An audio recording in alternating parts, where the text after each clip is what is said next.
আসসালামু আলাইকুম। আজকে কচুর পোপা রান্না করতেছি। আমার হাজব্যান্ড বাজার থেকে করে ওর অনেক শখর, মানে কচুর পোপাটা বেশি পছন্দ করে। বাজারে গেলে কচুর পোপা আনে।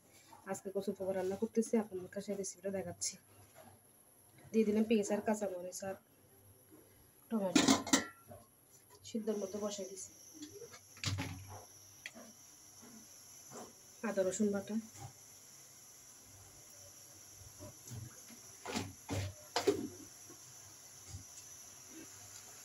হলুদ,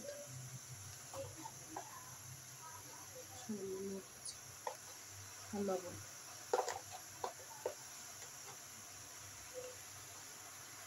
ধনিয়া গুঁড়ো আর জিরে গুঁড়ো।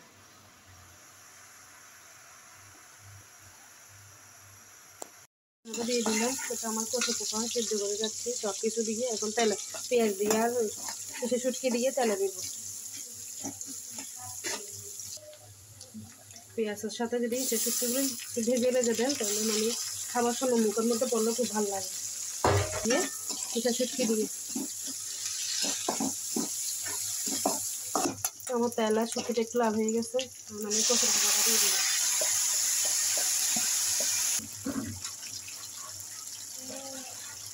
ধনেপাতা দিয়ে উপর দিয়ে ধনেপাতা দিয়ে দিচ্ছি।